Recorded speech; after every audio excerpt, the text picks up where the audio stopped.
The Tesla Cybertruck truly needs no introduction. It is a real one of one, unlike any other car on the road you will see, and while it comes with a ton of baggage in 2025, it also comes with a ton of innovation too.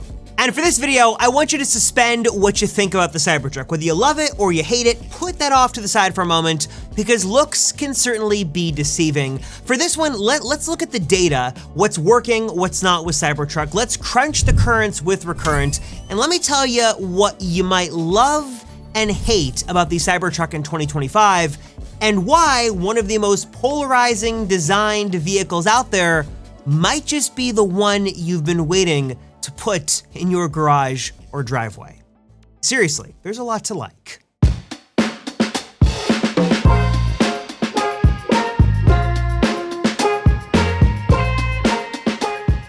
So let's get the obvious out of the way right off the bat. The design of Cybertruck is polarizing.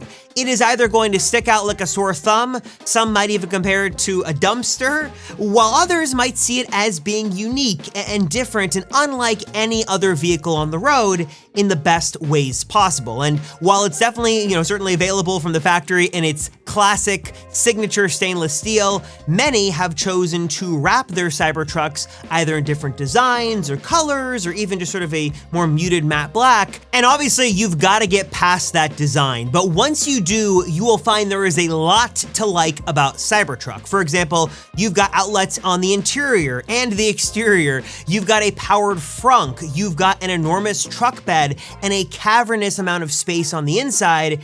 And speaking of, from my experience and from every other person I've talked to who just is not a fan of that external design, once you're on the inside and you're driving the thing or sitting as a passenger in the front or the back, you sort of forget what the exterior looks like, and you really do enjoy what the Cybertruck has in terms of creature comforts, because there is a lot here that Tesla's doing on the Cybertruck that they will not do on any of their even more expensive, more luxurious models. But before I even get there, none of that is gonna matter if the price of Cybertruck is completely out of whack. And while there are many controversies with Cybertruck, pricing is certainly one of them, as there has been a big discrepancy between what Tesla originally unveiled back in 2019 as what the pricing and range and sort of structure of the packages would be versus what ultimately went on sale in 2024 and now 2025. And while prices have come down as the Foundation series has ended, they're still relatively expensive, all things considered,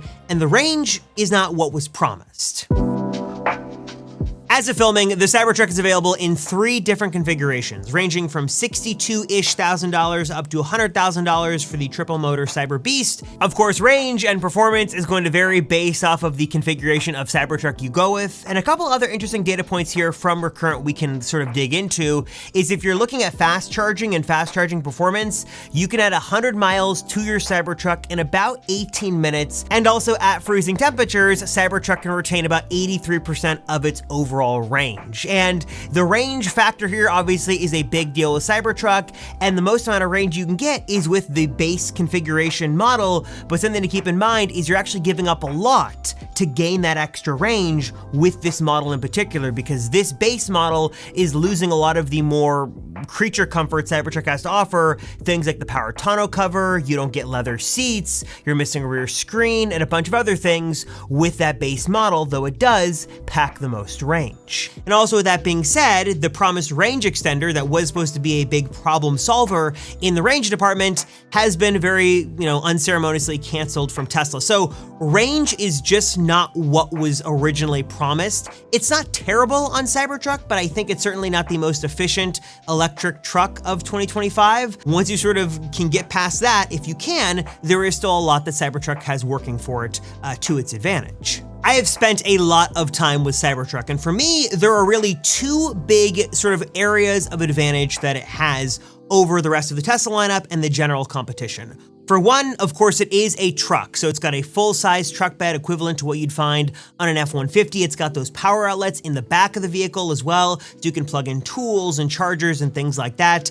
Having that powered frunk makes it infinitely more useful, and you just have a ton of space to really utilize this vehicle and tow with it and haul with it and do what you need to do. That stainless steel, while it is sort of leading to a polarizing design, is functional in keeping the vehicle very durable. And it really is a truck meant to put in some serious work, and that it can certainly do. Now, I have spent my time admittedly sort of more putzing around town and using the creature comforts, but if you are looking for a work truck, this can deliver, though again, you are certainly paying a premium to, get that ability. The second area of advantages here have to do with the technology, because this is where Tesla is really putting their best foot forward. Cybertruck has a 48-volt architecture powering this entire vehicle, and it lends itself to a couple of cool advantages. Not only do you have those full-size power outlets in the front and back of the vehicle, but also the Cybertruck is the only Tesla that can power both another EV by plugging into the NEMO 1450 outlet, but also it's got power share capabilities. So if you have the right hardware at your home or office, you can actually power your home off of the battery inside of Cybertruck, sort of using your truck as a massive power wall. That is super cool and unique as of right now, only to Cybertruck. The other cool thing that Cybertruck has is, of course, steer-by-wire, basically a digital connection between the wheels and the squircle, and yes, that is the official name, the squircle there in the cabin, which makes driving the Cybertruck unlike any other vehicle on the road. It is a unique experience that certainly, in every instance I've seen, blows everybody away, and it gives this truck the ability to drive way more nimbly and way more fluidity, way more fluidly, I guess is the right word, than a truck of this size has any business being able to do on the road. I can just use one hand to easily drive around these pillars here. I can do this, I can go around. Basically, it makes the truck way more nimble, as I hit the turn signal, way more nimble than it has any business being. It just makes navigating around parking lots and parking this thing so simple. And yeah, it does make parking this thing easy. I don't know if I wanted to back up for a second, just show you, again, if I wanted to go over here because that's steering, I got one hand here, bam, bam, I park it. It's not the best park job, I'm a little crooked, but you can see for illustration purposes, it's just a very easy car to drive. It also, of course, is packing all of the standard Tesla creature comforts of 2025. It's got the RGB ambient lighting. It's got the more sort of refreshed interior. I will say credit to where credit's due. There's certainly a lot of nice attention to detail here from Tesla software team. So whether you're on the mobile app or in the in-screen software, it's all very cyber inspired. The cyber UI that does look a little bit different and does have some certain special functionalities you will not find in any other Tesla. And while it does have hardware for the latest and greatest Tesla full self-driving system, many have complained, and myself included, that the Cybertruck FSD experience is just not the same and not as good as other hardware for vehicles. I'm not sure if it's the shape or the size or the camera placement. All that to say, while you can use full self-driving on Cybertruck, it's not as good as other Teslas, and it's also missing some of the features you do have on other Teslas. For example, this doesn't have the summon capability or the smart summon, which you would get with full self-driving, and also there is no basic autopilot. Just some weird omissions here that make Cybertruck unique in many, many different senses of the word. And then two other weird quirks I'll mention. Number one is the doors. There are obviously no door handles, so the way you open the door is by pressing right here. And then the other really weird quirk has to do with the rear view mirror. Now, there is a rear view mirror in Cybertruck, but you'll notice you can't see anything out of it because when the tonneau cover is closed, it blocks the small rear view mirror, which means when you need to do anything with the rear view mirror, like if you were to go, drive down the road, the rear view mirror is going to look like this. It's basically a digital feed of the rear camera that you can zoom in, zoom out, you can reposition on the screen, but this is as big as you can make it. And that's kind of all you can do with it is move it around. And that is really my word of the day when it comes to Cybertruck. It is a unique experience for better or worse.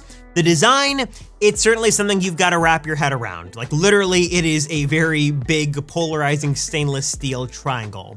The software experience is fantastic. The driving experience is fantastic.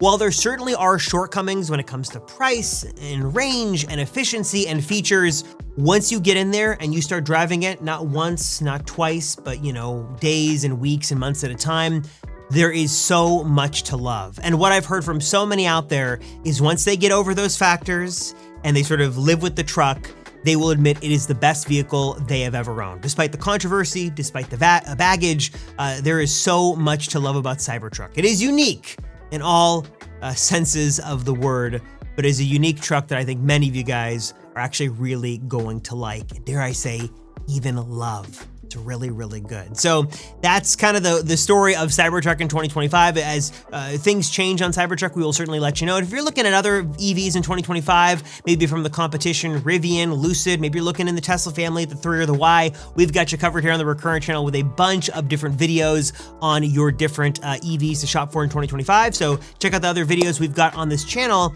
And with that, I will lead you to those other videos for your other sources of entertainment and knowledge. Appreciate you watching. Thank you guys so much. I'm Robert Rosenfeld, and this is Recurrent Auto.